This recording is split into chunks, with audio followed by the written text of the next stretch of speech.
हरिओम। नमस्कार मित्रों, good morning, सुप्रभात। सार्थक विद्या मंदिरना कानाबार गुरुजी आप दरेकનું આ ઓનલાઈન એજ્યુકેશન સિસ્ટમમાં હાર્દિક સ્વાગત કરીશ। ધોરણ 11 કોમર્સ વિષય નામાના મૂળ તત્વો અને એમાં પણ પ્રકરણ 1 ની અંદર જે કન્ટિન્યુ છે અત્યારે એ પ્રશ્ન નંબર 14 અને વિડિયો ભાગ 11મો છે આ પ્રકરણનો, અને એમાં 14મો પ્રશ્ન જે હજી 2 દિવસ ચાલશે તેનું નામ છે હિસાબી પદ્ધતિના પારિભાષિક શબ્દો, યાને કે ટર્મિનોલોજી એટલે કે શબ્દ ભંડોળ, જે આ કોમર્સના વિદ્યાર્થી માટે અતિ આવશ્યક છે। શરૂઆત કરું એના પહેલા કેટલાક વિદ્યાર્થીઓ બહુ ઓછા મને મેસેજ આવે, ફોન આવે કે સાહેબ આ પ્રશ્નો છે, આ ક્રમના શબ્દો છે, તમે રહી ગયા, પણ તે વ્યક્તિ, તે વિદ્યાર્થી ટેક્સ્ટબુકમાં જોઈને એનો ક્રમ બોલતા હોય છે। ખરેખર તો અહીંયા જે ક્રમ ચાલતો આવ્યો છે, પહેલો શબ્દ વ્યવહાર, બીજો શબ્દ બનામ, ત્રીજો શબ્દ મૂડી, ચોથો શબ્દ ઉપાડ, પાંચમો શબ્દ મિલકત, મને બરાબર યાદ છે। એટલે કે હું એઝ પર ટુ બુક ના ક્રમ પ્રમાણે નહીં ચાલું। એક 4 પંક્તિ કેવી છે, ખાલી only for lines I want to say। लिक लिक लिक गाड़ी चले, लिक लिक चले कपूत, लिक लिक लिक गाड़ी चले, लिक लिक चले कपूत, बिन लिक चलने वालों में सीन, शायर और सपूत। इट मींस હું શું કહેવા માંગુ છું કે ગાડી જે છે એના ચોક્કસ પાટા ઉપર ચાલે, ગમે ત્યાં રોડ ઉપર ઘૂસી ન જાય। અને બીજો કોણ વ્યક્તિની વાત છે, લીક લીક ચલે કપૂત, એટલે કે જેનામાં કોઈ આવડત નથી, કોઈ પોતાની કૌશલ્ય નથી, પોતાની કોઈ બુદ્ધિ નથી, એવી વ્યક્તિ છે એ તૈયાર ગાડી ઉપર બેહી જાય અને એ બાપાની ગાડીએ તૈયાર બેહી જાય અને એમ કે વેપારીનો દીકરો છે, ધંધો કરે છે, પણ ખરેખર એનામાં પોતાની આવડત હોય, એના કાંડામાં તાકાત હોય તો એ પોતાનો રસ્તો જાતે બનાવી શકે છે। હવે જે અગાઉથી નક્કી કરેલા ચીલે જે ચાલે ને એના માટે આ શબ્દ છે।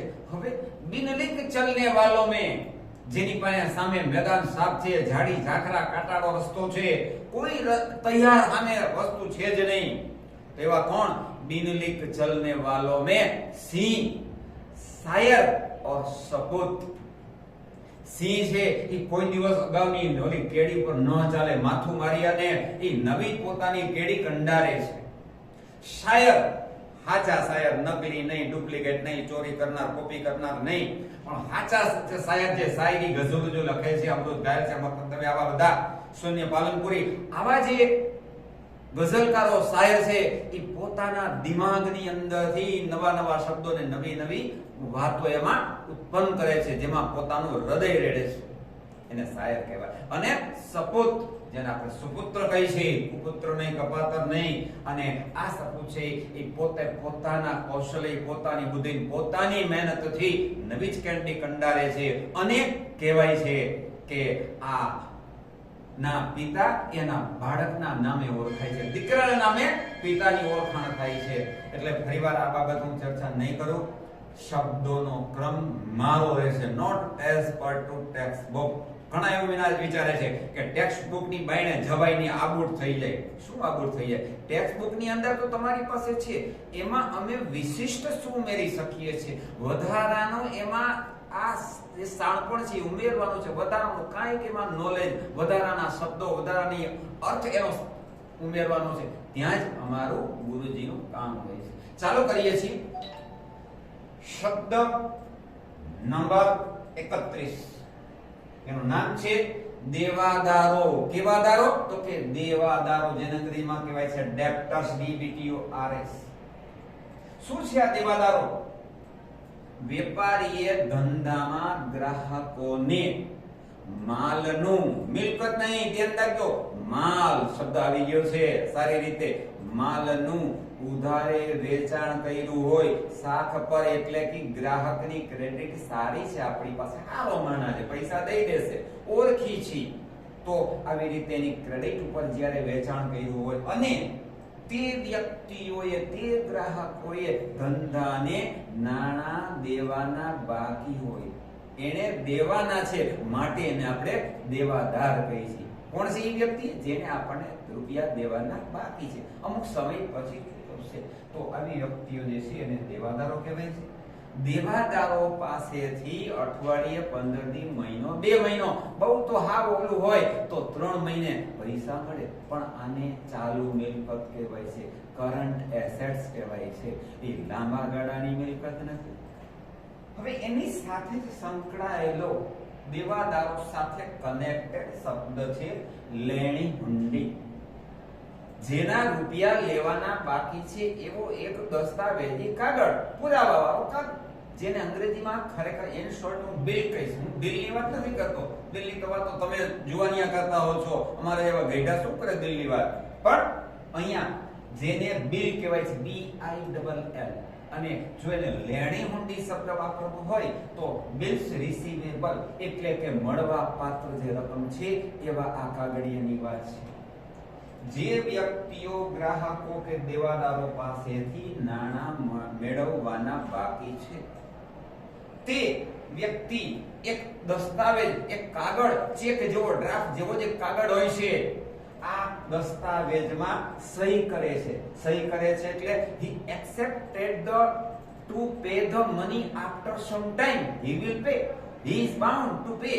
તો અહીંયા આ વ્યક્તિ સહી કરે છે એટલે કે એ હુંડી સ્વીકારે છે અને એના નાણાં મહિનો, 2 મહિના, 3 મહિના પછી ચૂકવવાનો બંધાય છે.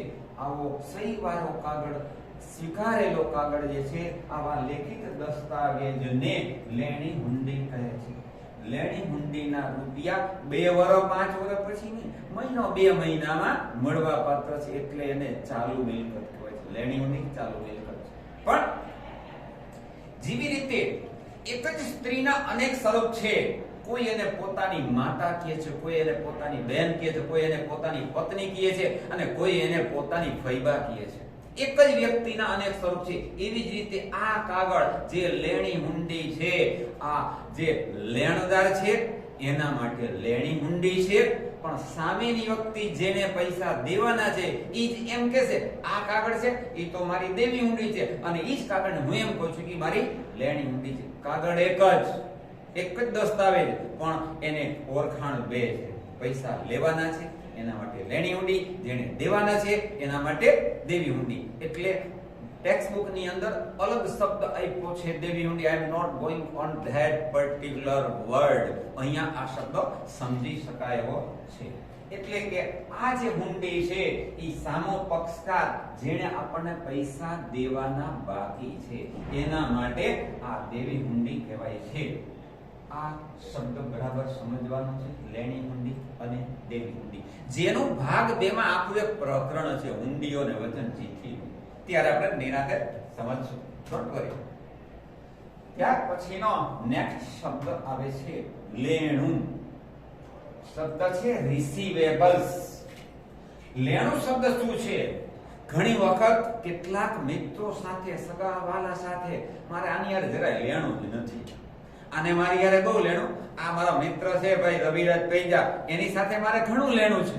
એટલે કે આ જે વ્યક્તિ છે એની સાથે આપણે કેટલુંક જોડાયેલા છે, કેટલાક કનેક્ટેડ છીએ. તો હવે આ લેણું શબ્દ આપણા વ્યવહારમાં, આપણા સમાજમાં, આપણા સગા સંબંધીમાં, આપણા મિત્ર વર્તુળમાં અને આપણા દુશ્મનમાં પણ આ લેણું, ઓલો મારા ભવનો વેરી દુશ્મન છે, મારો લેણિયા છે, જીવનો ઘરાક છે, એવો શબ્દ વાપરીએ છીએ. લેણું સમજો બરાબર? આ લેણું એટલે દેવાદારોને લેણી હુંડીને કનેક્ટેડ છે. ધંધાના વ્યવહારોને પરિણામે, અંગત વ્યવહારોની વાત નથી કરતો હું, ઘરે ઘરવાળી, ભાણેજ, ભત્રીજી, દાદા દાદીમાં, મામા, ફૈબા, ફઈનો હાડો આવાની વાત નથી, પણ ધંધાની વાત છે. ધંધાના વ્યવહારોને પરિણામે વેપારીઓએ જે વ્યક્તિઓ પાસેથી નાણાં મેળવવાના બાકી હોય તે કુલ રકમને, તેના કુલ સરવાળાને લેણું કહેવાય છે. લેણામાં કોણ કોણ હોય? એક તો દેવાદારો, આપણા ગ્રાહકો છે ને, આપણે માલ વેચ્યો છે. લેણી હુંડી, જેની પાસે આપણે કાગળમાં સહી કરાવી લીધી છે, એને સ્વીકાર્યું છું 2 મહિના પછી તમારા પૈસા દૂધે ધોઈને દઈશ, દીએ ન દીએ પછીની વાત છે. અને મળવાની બાકી આવકો, જેવી રીતે આ સાર્થક વિદ્યા મંદિરે તમારા પાસેથી ફીના રૂપિયા મળવાના બાકી છે, એ અમારું લેણું છે. આ સંસ્થાનું આ જેટલી ફી મળવાની બાકી છે તમે ચૂકવી હોય તો માફ કરજો, પણ જેની પાસેથી ફી લેવાની બાકી છે, જેમણે આ સંસ્થાને જે પોતાની ફી જમા કરાવી નથી, માત્ર એની જ વાત કરું છું, તો સમયસર જમા કરાવી દેવી એ બધાના માટે હિતમાં છે. તો અહીંયા આ જે રકમ છે એમાં દેવાદારો, લેણી હુંડી, મળવાની બાકી આવકો, કોઈ પાસેથી રૂપિયા લેવાનો ટાઈમ થઈ ગયો છે, સમય ડી થઈ ગયો છે, પણ હજી ઓલો પૈસા જ નથી કાઢતો, કમિશન મળવાનું બાકી છે, વ્યાજ મળવાનું બાકી છે, કોકને મકાન ભાડે આપ્યો છે, ભાડું મળવાનું બાકી છે, આ રૂપિયા આપણા એની પાસે લેણા છે. અને સહેજ અલગ શબ્દો છે, અગાઉથી ચૂકવેલ ખર્ચ. જેવી રીતે મેં કોઈ એક દુકાનવાળાને ઓર્ડર આપ્યો કે મને આટલો માલ મોકલજે, ઓલો કે એમને એડવાન્સ પૈસા, મેં એડવાન્સ પૈસા આપી દીધા, એડવાન્સ પૈસા આપ્યા છે, અગાઉથી ચૂકવેલ. માનો કે મારો ઓર્ડર કેન્સલ થાય તો એની પાસેથી મારે પૈસા લેવાના થાય. માનો કે આ સ્ટુડિયોમાં કોઈ કારીગરને ફર્નિચરનું ફિટિંગ કરવા માટે બોલાવ્યો અને ઈ કારીગરે એમ કીધું મને 5000 એડવાન્સ આપો ને. આ મિસ્ત્રી કામના ખર્ચના અગાઉથી મિસ્ત્રી નટુભાઈને આપ્યા. શેના પેટે? મિસ્ત્રી કામના ખર્ચ પેટે. પણ આ મિસ્ત્રી ત્યાર પછી દેખાણો જ નહીં, બીજા મિસ્ત્રીને બોલાવીને આ રૂમ શણગાર્યો, તો પેલા નટુભાઈ મિસ્ત્રીને જે અગાઉથી ખર્ચ ચૂકવ્યો છે એની પાસેથી રૂપિયા લેણા થાય, લેવાના થાય. આ પણ આપણું લેણું છે. નેક્સ્ટ એના પછીનો શબ્દ કોન્ટ્રાવર્સી છે, લેણદારો. એટલે કે આ જીવના ઘરા કહેવાય. રાતે 2 વાગે ફોન કરે, ઓલા પૈસા દઈ દેજો નહીં તો સમજી લેજો. આવા જે શબ્દો જે વાપરે છે એ લેણદારો છે. ક્રેડિટર્સ છે. ક્રેડિટર શું કામ શબ્દ છે ધ્યાન રાખજો. જો આપણી યાને કે વેપારીની બજારમાં ક્રેડિટ સારી હોય, સાખ સારી હોય, આબરૂ સારી હોય, તો જ કોક વ્યક્તિ આપણને 5-25,000 લાખ રૂપિયાનો માલ આપે. નહીતર 5 રૂપિયામાં બાકી ન રાખે, એમ કે પૈસા રોકડા પછી માલ. આપણી બજારમાં ક્રેડિટ છે, સાખ છે, આબરૂ સારી છે, પ્રતિષ્ઠા છે, તો આવા લેણદારો જેને આપણી ક્રેડિટ ઉપર આપણને માલ ઉધારે આપ્યો છે, જેની પાસેથી આપણે માલની ઉધારે ખરીદી કરી છે. ધ્યાન રાખજો, મિલકત નહીં. દાખલા તરીકે પટેલ ઇલેક્ટ્રોનિક્સ માંથી મેં 35,000 નું એસી ખરીદ્યું, 35,000 રૂપિયા મારે દેવાના બાકી છે. આને હું લેણદાર ન કહી શકું, કારણ કે મેં મિલકત ખરીદી છે. પણ મારે અનાજ કરિયાણાની દુકાન છે ને તેલના 20 ડબ્બા ગીતા ઓઇલ મિલ માંથી મેં લીધા, જેના રૂપિયા 45,000 મારે દેવાના બાકી છે, તો એ મેં માલ ખરીદ્યો અને એ વ્યક્તિ ગીતા ઓઇલ મિલ વાળા જે છે એ મારા લેણદાર કહેવાય. તો માલની ખરીદી માટે, મિલકતની ખરીદી માટે નહીં. તો આવી ઉધારે ખરીદી કરેલી હોય અને એના નાણાં તે વ્યક્તિઓએ લેવાના, મેં શબ્દ અંડરલાઈન કર્યો, ધ્યાન રાખજો, લેવાના એટલે કે લેણા હોય, તે વ્યક્તિઓના લેણા હોય, તેને લેણદારો કહેવામાં આવે છે. લેણદારોને 2 વર્ષ, 3 વર્ષ, 5 વર્ષ પછી ન દેવાના. 15 દી, અઠવાડિયું, મહિનો, 2 મહિના, બહુ તો કેટલું ખમે 60 દિવસ, 90 દિવસ. એટલે કે આ કરંટ લાયબિલિટીઝ છે, જે અગાઉ ચાલુ જવાબદારી શબ્દમાં આવી ગયું છે. લેણદારો છે જવાબદારી છે, we have to pay for after some time, એટલે કે ચાલુ જવાબદારી કહેવામાં આવે છે. એની સાથે સંકળાયેલો, કોની સાથે? લેણદારો અને દેવી હુંડી સાથે કનેક્ટેડ શબ્દો, જેને મેં શબ્દ આપ્યો છે દેવું. ઘણા પોતાના મિત્રનું નામ દેવજીભાઈ હોય તો દેવું દેવું કરતા હોય, ઉર્ફે આમ લાડમાં બોલે કે આ દેવું, પણ એ દેવની વાત નથી, દેવજીભાઈની વાત નથી. દેવું એટલે we have to pay some persons in the business. તો શું કહેવા માંગે છે? ધંધાના વ્યવહારોને પરિણામે જે કોઈ વ્યક્તિઓને ભવિષ્યમાં નાણાં ચૂકવવાના, જોજો દેવાના, મેં દેવા સાથે કનેક્ટ કર્યું, રૂપિયા દેવાના બાકી હોય અને બધી જ રકમનો સરવાળો એટલે કે જેને દેવું કહેવાય છે. આમાં કઈ કઈ બાબતો આવી શકે? લેણદારો, કોણ? વેપારીઓ જેની પાસે માલ ખરીદ્યો છે. દેવી હુંડી, જેમાં આપણે સહી કરી દીધી છે, મેં સહી કરી દીધી કે તારા રૂપિયા જે લેણા છે 10,000 હું 2 મહિના પછી ચૂકવી આપી, સહી કરી દીધી છે. અને દેવી હુંડીના રૂપિયા મારે દેવાના છે જે તે વ્યક્તિને. અને બીજા બે શબ્દો જે તમારે વારંવાર આવવાના છે ઇન ફ્યુચર ના ભવિષ્યના પ્રકરણમાં. નવા બે શબ્દો જે સમજો.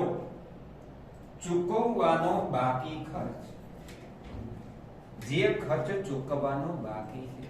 દાખલા તરીકે આ સાર્થક વિદ્યા મંદિરમાં લાઇટ બિલ આવ્યું છે રૂપિયા 45,000 નું, સમય નથી મળ્યો, ચૂકવવાનું બાકી છે. તો આ મારા માટે, આ સંસ્થા માટે દેવું કહેવાય. ચૂકવવાનો કોઈ પણ બાકી ખર્ચ, જેમ તમારા માટે ચૂકવવાનો બાકી ખર્ચ એટલે તમે નહીં ચૂકવેલી ફી તમારા માટે ચૂકવવાનો બાકી ખર્ચ. શબ્દ સમજાવવા માટે આ બોલું છું, બાકી કોઈ ઉઘરાણી નથી કરતો ફીની. તો અહીંયા આ ચૂકવવાનો બાકી ખર્ચ અને એની સાથે અગાઉથી મળેલી આવકો સાર્થક વિદ્યા મંદિરના કેટલાક સક્ષમ અને સારા વિદ્યાર્થીઓ કે જે 11મા ધોરણમાં પ્રવેશ મેળવ્યો છે, જે અહીંયા રેગ્યુલરલી ભણે છે અને એમના વાલીઓએ, કેટલાક વાલીઓએ 12મા ધોરણની ફી એડવાન્સ જમા કરાવી દીધી છે. આ કોઈ ગપ્પા નથી મારતો. તો જેમણે અહીંયા 12મા ધોરણની ફી ભણે છે, 11મા મહિનો સંતાન પણ 12મા ધોરણની ફી આલ્યો છે, મારે પણ સંભાળવાની, હું પાછો આગો પાછો હોઉં, 12 ગામો ફોરેન હોઉં. તો આવા વ્યક્તિઓ પાસેથી અગાઉથી રૂપિયા મળી ગયા છે. કદાચ બને કે 11મું ધોરણ પૂરું કર્યા પછી વિદ્યાર્થી એના વાલીને બહારગામ જવાનું થાય, ભણવા બહારગામ જવાનું છે, અને એમ કહે છે કે તમારી સ્કૂલ તો બહુ સારી છે પણ મારા પિતાશ્રીની બદલી ફલાણા જગ્યાએ થઈ છે એટલે બીજી સ્કૂલમાં જવાનું. ત્યારે આ સંસ્થાએ તે વ્યક્તિને રૂપિયા પાછા દેવા પડે. અગાઉથી લઈ લીધા છે પણ એ રૂપિયા વાપરી ન નાખવાનો હોય, પાછા ચૂકવવા પડે. અગાઉથી મળેલી આવક એ સંસ્થા માટે દેવું છે, વેપારી માટે દેવું છે. તો આ લેણદાર, દેલહુંડી, ચૂકવવાનો બાકી ખર્ચ અને અગાઉથી મળેલી આવક. નેક્સ્ટ શબ્દ છે પડતર. ઘણા લોકો રાતની વધેલી રોટલી, રાતના વધેલા ભાત અને રાતની વધેલી ખીચડી સવારમાં જોઈએ, આ તો વાસી છે, પડતર છે, એવા શબ્દ નથી અહીંયા કહેતો હું. ધ્યાન રાખજો, પડતરને માટે અંગ્રેજીમાં કોસ્ટ શબ્દ વાપર્યો છે. કોસ્ટ, કોસ્ટલી નથી કહેતા, આ તો બહુ કોસ્ટલી છે, બહુ કિંમતી છે, બહુ મોંઘું છે. તો કોસ્ટ શબ્દ શું વપરાય છે? અને આ કોસ્ટ શબ્દ ઉપર તમારે કોલેજમાં આખી એક બુક 11 પ્રકરણ આ કોસ્ટ અને પડતર શબ્દ ઉપર આવશે. આખું એકાઉન્ટ 700 પાનાનું પડતર ઉપર આવશે. તો અહીંયા પડતર શું છે, કોસ્ટ શું છે? કોઈ પણ ચીજ વસ્તુ બનાવતી વખતે, તૈયાર કરતી વખતે ફેક્ટરીમાં, ધંધામાં આ ચીજ વસ્તુમાં જે માલ વપરાણો, માલની કિંમત વત્તા આ માલ તૈયાર કરતી વખતે કારીગરોને ચૂકવેલી મજૂરી અને વત્તા અન્ય પરચુરણ ખર્ચા. કેવા? તો લાઇટ બિલ એમાં નહીં ગણવાનું, આ મિલકતનો ખર્ચાનો નહીં ગણવાનો, એમાં મશીનમાં ડીઝલ વપરાવાનો નહીં ગણવાનો. તો આવા જે ખર્ચાઓ જે છે એ ત્રણેયનો સરવાળો, યસ, માલ વત્તા મજૂરી વત્તા અન્ય ખર્ચાઓ, આ બધાનો સરવાળો એટલે એક જ શબ્દ પડતર. Cost of asset, cost of things. તો અહીંયા પડતર શબ્દને બરાબર સમજો. આ પડતર શબ્દ શું કામ શોધવી પડે છે? માનો કે કોઈ એક વ્યક્તિએ આ ચીજ વસ્તુ બનાવી, એને રૂપિયા 18,000 માં પડી, માલ વત્તા સેવા વત્તા મજૂરી વત્તા અન્ય ખર્ચા. હવે એ નક્કી કરે છે કે મને આ ચીજ તો 18,000 માં પડી છે, મેં આના 18,000 રૂપિયા ખર્ચી નાખ્યા છે, મારે હવે એમાં નફો કેટલો લેવો? તો કે 2,000 3,000. એટલે કે માલની પડતર કિંમત પરથી માલની વેચાણ કિંમત નક્કી થાય છે. સેલ્સ પ્રાઇસ નક્કી કરવા માટે પડતર શબ્દ મહત્વનો છે. અને જે વેપારી, જે કારખાનેદાર, જે ધંધાદારી વ્યક્તિ છે એ આ પડતર કોઈ દિવસ ન જુએ તો એવા ધંધા બંધ થઈ જાય છે. અને મોરબીમાં વાયવા કેટલાય કારખાના વેચાઈ ગયા છે. નેક્સ્ટ એના પછીનો શબ્દ, તમે આ જે શબ્દ છે એ શબ્દમાં જાવ એના પહેલા જેવી રીતે અષાઢી બીજે રથયાત્રા અમદાવાદમાં કઈ જગન્નાથજીની આ રથયાત્રા સ્ટાર્ટ કરતા પહેલા 10 દિવસ અગાઉ જે તે કલેક્ટર અને મેજિસ્ટ્રેટ પાસેથી એનો નકશો, એનો રૂટ નક્કી થાય છે કે અહીંયા જમાલપુર થી નીકળીને દરિયાપુર ને રિલીફ રોડ અહીં થઈ અને અહીંયા પહોંચશે. એનો ચોક્કસ રૂટ હોય, આડાવડું ન ચાલી શકે, જેથી બંદોબસ્ત કરી શકાય. આ એક ચોક્કસ પ્રોસેસ છે. તો હિસાબી પદ્ધતિ પણ એક પ્રકારની પ્રોસેસ છે, જેનું પહેલું પગથિયું, પહેલો તબક્કો ક્યાંથી સ્ટાર્ટ થશે અને છેલ્લો તબક્કો. જેવી રીતે તમે મોરબી અમદાવાદની બસમાં બેઠા, મોરબી થી બેઠા એટલે પહેલું આવે માંડલ, પછી આવે હળવદ, પછી ધાંગધ્રા, પછી આવે વિરમગામ, હાંસલપુર ચોકડી, પછી સાણંદ અને છેલ્લું અમદાવાદ. આ ચોક્કસ રૂટ, પહેલો રૂટ અને વચમાં આવતા સ્ટેશનો. એવી જ રીતે અહીંયા હિસાબી પદ્ધતિની આખી જે પ્રોસેસ છે, એની જે યાત્રા છે, એના પગથિયા ચોક્કસ નક્કી છે. એનું પહેલું પગથિયું, પહેલો તબક્કો એટલે કે આ શબ્દ નંબર 37 જેનું નામ છે વાઉચર. ઓલો સાઉથ આફ્રિકાનો ખેલાડી જે છે ને બાઉચર, એને બહુ તમે યાદ કરો. એ બાઉચર ની વાત નથી કરતો હું, પણ આ વાઉચર VOUCHER શું છે વાઉચર? તમને જ્યારે અહીંયા તમે ફી ચૂકવો ત્યારે તમને કોમ્પ્યુટરના પ્રિન્ટરમાંથી ફટ લઈને એક પહોંચ આપવામાં આવે છે, ફીની પહોંચ. તો આ ફીની પહોંચ ઈ વાઉચર છે. બોર્ડની પરીક્ષા માં જતા પહેલા બોર્ડમાંથી એક રિસિપ્ટ આવે છે, જેને હોલ ટિકિટ કહે છે. કોઈ દિવસ વાંચ્યું છે? આ રિસિપ્ટની અંદર ડાબી બાજુએ છેલ્લે જ્યાં સહી કરો છો એની ઉપર બોર્ડ લખે છે કે તમારી પાસેથી પરીક્ષા ફી પેટે ₹340 અમને રોકડા મળેલા છે. આ બોર્ડ એક પ્રકારનું તમને પહોંચ આપે છે ફીની, અને એક પ્રકારનું વાઉચર છે. માત્ર હોલ ટિકિટ નથી. તો અહીંયા જોઈએ છે ધંધાકીય વ્યવહારનો, ધંધાકીય લેવડ દેવડનો લેખિત દસ્તાવેજી પુરાવો. It's a proof. કોર્ટમાં આવા દસ્તાવેજી પુરાવા ન હોય અને એના હિસાબે મોટા ભાગના પ્રશ્નો ઉભા થાય છે. દસ્તાવેજી લેખિત પુરાવો એટલે વાઉચર. ઇન શોર્ટ માત્ર 3 શબ્દ યાદ રાખો. લેખિત દસ્તાવેજી પુરાવો એટલે વાઉચર. અને જેમ હમણાં કીધું પ્રમાણે હિસાબી પદ્ધતિની જે આખી રથયાત્રા છે એનું પહેલું સ્ટેશન, પહેલો તબક્કો, પહેલો પગથિયું એટલે કે આ વાઉચર. જેવી રીતે તમે ગિરનાર ને આરોહણ કરવા જાવ તો એના ચોક્કસ પડાવ છે. પહેલો પડાવ એટલે અંબાજીની ટૂર, ને પછી દત્તાત્રેય ને હનુમાન મઢી ને આવા જે જુદા જુદા સ્ટેપ જે છે. તો અહીંયા આ જે યાત્રા છે એનો પહેલો તબક્કો, પહેલું પગથિયું યાને કે જે વાઉચર છે. Take care, all the best. અને આ ક્રમ તમે યાદ રાખજો. ક્રમ મારો રહેશે ટેક્સ્ટ બુક નો.